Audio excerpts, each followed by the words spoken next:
ಈಗಿನ ಕಾಲದಲ್ಲಿ ಯಾವ ಪಕ್ಷವನ್ನು ನಂಬುವಂಥ ಸ್ಥಿತಿಯಲ್ಲಿ ಜನರಿಲ್ಲ. ಯಾಕೆಂತ ಕೇಳಿದರೆ, ಜನರು ಅಧಿಕಾರದ ಆಸೆಗೋಸ್ಕರ ನಾವು ಅಧಿಕಾರಕ್ಕೆ ಬರಬೇಕು ಅಥವಾ ನಮಗೆ ಮಂತ್ರಿ ಸ್ಥಾನವನ್ನು ಸಿಗಬೇಕು ಅಂತ ಜನರನ್ನು ಮರೆತು ಬಿಡುವಂತಹ ಒಂದು ಸ್ಥಿತಿಯಲ್ಲಿ ನಾವು ಇರ್ತೇವೆ. ಯಾಕೆಂತ ಕೇಳಿದರೆ, ಕಾಂಗ್ರೆಸ್ ಪಕ್ಷ ಜನರಿಗೆ ಕೆಲವೊಂದು ನಂಬಿಕೆಗಳಿಂದ ಪಕ್ಷ ಅಧಿಕಾರಕ್ಕೆ ಬಂತು. ಆನಂತರ ಇವರ ನಡುವೆ ಅಥವಾ ಈ ರಾಜಕೀಯ ನಾಯಕರ ನಡುವೆ ಆಗುತ್ತಿರುವಂತಹ ಜಗಳದಲ್ಲಿ ಒಂದು ಕಡೆ ನಾನು ಮುಖ್ಯಮಂತ್ರಿ, ಮತ್ತೊಂದು ಕಡೆ ನಾನು ಮುಖ್ಯಮಂತ್ರಿ, ಮತ್ತೊಂದು ಕಡೆ ನಾನು ಮಂತ್ರಿ, ಮತ್ತೊಂದು ಕಡೆ ನಾನು ಸಚಿವ ಅಂತ ಹೇಳಿಕೊಂಡು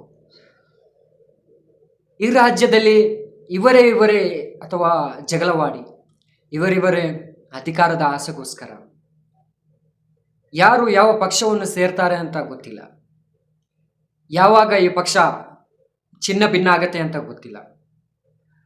ಯಾಕೆಂತ ಕೇಳಿದರೆ, ಅಧಿಕಾರ ಹಿಡಿದ ನಂತರ, ಅಧಿಕಾರ ಬರುವ ಮುಂಚೆ ಇವರೆಲ್ಲರೂ ಒಂದಾಗಿ ಕೆಲಸ ಮಾಡ್ತಾರೆ. ಅಧಿಕಾರಕ್ಕೆ ಬಂದಂತಹ ಪಕ್ಷ ಆ ನಂತರ ನಮಗೆ ಸಚಿವರಾಗಬೇಕು, ಆ ನಂತರ ನಾವು ಮಂತ್ರಿ ಆಗಬೇಕು, ಆ ನಂತರ ನಾನು ಮುಖ್ಯಮಂತ್ರಿ ಆಗಬೇಕು, ಆ ನಂತರ ನಾನು ಗೃಹ ಮಂತ್ರಿ ಆಗಬೇಕು ಅಂತ ಡಿಮ್ಯಾಂಡ್ ಇಟ್ಕೊಂಡು ಪಕ್ಷ ಒಟ್ಟಿಗೆದ್ದಂತಹ ನಾಯಕರು ಜಗಳ ಮಾಡಿ ದೂರ ಆಗಿ ಹೋಗ್ತಾರೆ. ಇದರಲ್ಲಿ ಜನರು ಆಲೋಚನೆ ಮಾಡಬೇಕಾದಂಥ ಕೆಲಸ ಏನಂತ ಕೇಳಿದರೆ, ಈಗಿನ ರಾಜಕೀಯ ಹೇಗೆ ಆಗಿದೆ ಅಂತ ಕೇಳಿದರೆ ಬಿಸ್ನೆಸ್ ಆಗಿ ಹೋಗಿದೆ. ಯಾಕೆ ಅಂತ ಕೇಳಿದರೆ, ಇವತ್ತು ಈ ಪಕ್ಷದಲ್ಲಿ ಇದ್ದವರು ನಾಳೆ ಮತ್ತೊಂದು ಪಕ್ಷದಲ್ಲಿ ಇರಲ್ಲ. ನಾವು ಜನರು ಆಲೋಚನೆ ಮಾಡೋದು ಏನು ಅಂತ ಕೇಳಿದರೆ, ಯಾವ ಪಕ್ಷವನ್ನು ನಾವು ಅಧಿಕಾರಕ್ಕೆ ತರಬೇಕು, ಎಲ್ಲಿ ನಾಯಕರ ಜಗಳ ಇಲ್ಲ, ಎಲ್ಲಿ ನಮಗೆ ಮಂತ್ರಿ ಸ್ಥಾನ ಸಿಗಬೇಕು ಅಂತ ಹೇಳಿಕೊಂಡು ಜಗಳ ಮಾಡಲ್ಲ. ನಾನು ಹೇಳೋದು, ಕರ್ನಾಟಕದಲ್ಲಿ SDPI ಎನ್ನುವಂತಹ ಒಂದು ಪಕ್ಷ ಬಂದರೆ ಒಳ್ಳೆಯದಾಗ್ಬೋದು. SDPI ಮಾತ್ರ ಅಲ್ಲ, ಇನ್ನಿತರ ಪಕ್ಷಗಳು ಇದೆ. ಆದರೆ ನಾಯಕರಿಗಾಗಿ ಅಥವಾ ನಾಯಕತ್ವ ಅಥವಾ ನಾಯಕರೇ ದೊಡ್ಡವರು ಹೇಳುವಂತಹ ಒಂದು ಸ್ಥಿತಿಗೆ ನಮ್ಮ ರಾಜ್ಯದ ಪಕ್ಷಗಳು ಬಂದರೆ ಹೀಗೆ ಆಗತ್ತೆ. ವಿಷಯ ಅದೇನಲ್ಲ. ನಾನು ಯಾಕೆ SDPI ಎನ್ನುವಂತಹ ಪಕ್ಷ ಅಧಿಕಾರಕ್ಕೆ ಬರಬೇಕು ಅಂತ ಕೇಳುವುದು ಅಂತ ಕೇಳಿದರೆ, ಅಲ್ಲಿ ನಾಯಕರನ್ನು ಪೂಜೆ ಮಾಡುವಂತಹ ಕೆಲಸ ಇಲ್ಲ. ಅಲ್ಲಿ ನಾಯಕರು ದೊಡ್ಡವರಲ್ಲ, ಇಲ್ಲಿ ಪಕ್ಷ ದೊಡ್ಡವರು. ಅಧಿಕಾರ ಸಿಕ್ಕತ್ತೋ ಬಿಡುತ್ತೋ ಗೊತ್ತಿಲ್ಲ, ಆದರೆ ಪಕ್ಷ ಏನು ಹೇಳುತ್ತೆ ಅದೇ ಅವರ ಕೊನೆಯ ತೀರ್ಮಾನ ಆಗತ್ತೆ. ಇಲ್ಲಿ ನೋಡಿ, ಕೆಲವೊಂದು ಪಕ್ಷದಲ್ಲಿ ಇರುವಂತಹ ಜನರನ್ನು ನೋಡಿ, ಮತ್ತೆ SDPI ಪಕ್ಷದಲ್ಲಿರುವಂತಹ ಜನರನ್ನು ನೋಡಿ. SDPI ಪಕ್ಷದಲ್ಲಿರುವಂತಹ ನಾಯಕರು ಕೆಳಮಟ್ಟದಿಂದ ಅಥವಾ ಕೀಳು ಮಟ್ಟದಿಂದ ಬಂದಂತಹ ನಾಯಕರು, ಜನರ ಮುಂದೆ ಜನರ ಕಷ್ಟಗಳನ್ನು ಅನುಭವಿಸಿದಂತಹ ಜನರು. ಇವರು ಯಾರೂ ಸಹ ಮೊದಲೇನು ರಾಜಕಾರಣಿಗಳಲ್ಲ, ಇವರು ಯಾರು ಸಹ ಮೊದಲೇನು ಬಿಸ್ನೆಸ್ ಸಾಮ್ರಾಜ್ಯ ಇರುವಂತಹವರು ಸಹ ಅಲ್ಲ. ಆದರೆ ಇವರ ಪಕ್ಷದ ಒಂದು ಪ್ರಚಾರಗಳಲ್ಲಿ ಇವರು ಹೇಳುವಂತಹ ಮಾತು ಏನಂತ ಕೇಳಿದರೆ, ಪಕ್ಷ ಕೊಡುವಂತಹ ಅಥವಾ ಸರ್ಕಾರದ ಯಾವುದೇ ಒಂದು ರೂಪಾಯಿಯನ್ನು ಆ ರೂಪಾಯಿಯಲ್ಲಿ ಚಾಯ್ ಸಹ ನಾವು ಕುಡಿಯಲ್ಲ ಅಂತ ಹೇಳುವಂತಹ ನಾಯಕರು ಇರುವಂತಹ ಪಕ್ಷವಾಗಿದೆ.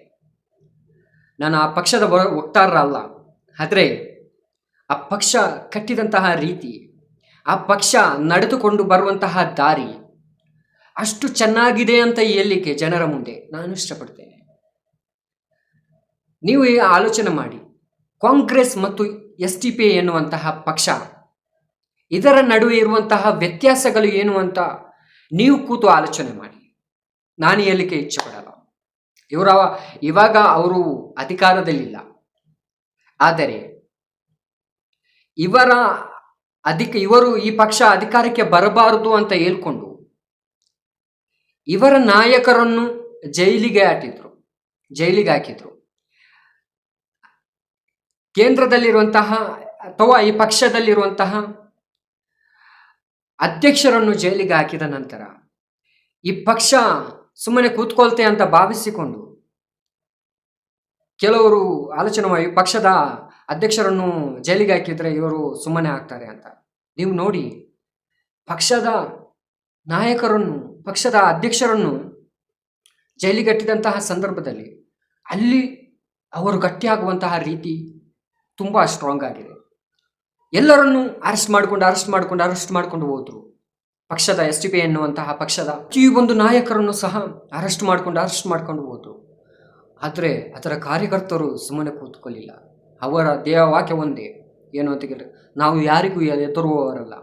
ಈ ಪಕ್ಷವನ್ನು ಗಟ್ಟಿಯಾಗಿ ಇಟ್ಕೊಂಡಂತಹ ನಾಯಕರಿರುವಂತಹ ಒಂದು ಪಕ್ಷ ಅದು ಇದ್ರೆ SDPI. ನಾನು ಸತ್ಯವಾಗಿ ಹೇಳ್ತೇನೆ, ನಾನು ಇದುವರೆಗೆ SDPIಗೆ ನಾನು ವೋಟ್ ಹಾಕಲಿಲ್ಲ. ಯಾಕೆ ಅಂತ ಕೇಳಿದರೆ, SDPI ಬರಬೇಕು ಅಂತ ಏನು ನಿರ್ಬಂಧ ನನಗಿಲ್ಲ, ಕಡ್ಡಾಯವಾಗಿ ಏನಿಲ್ಲ. ಯಾವುದಾದ್ರೂ ಒಂದು ಒಳ್ಳೆಯ ಪಕ್ಷ ಕಣ್ಣಿಗೆ ಕಾಣುತ್ತೆ, ಅವರನ್ನು ಅಧಿಕಾರಕ್ಕೆ ಅವರನ್ನು ತನ್ನಿ. ಈ ನಾಡು, ಈ ನಮ್ಮ ಕರ್ನಾಟಕ ಚೆನ್ನಾಗಿರಲಿ ಅಂತ ಹೇಳುವಂತಹ ಸ್ಥಿತಿಯಲ್ಲಿ ನಾವಿದ್ದೇವೆ. ಈ ವಿಡಿಯೋ ನಿಮಗೆ ಇಷ್ಟ ಆದರೆ ಲೈಕ್ ಮಾಡಿ, ಶೇರ್ ಮಾಡಿ, ಕಮೆಂಟ್ ಮಾಡಿ, ಸಬ್ಸ್ಕ್ರೈಬ್ ಮಾಡಿ ಇಟ್ಕೊಳ್ಳಿ. ಜೈ ಹಿಂದ್, ಜೈ ಕರ್ನಾಟಕ.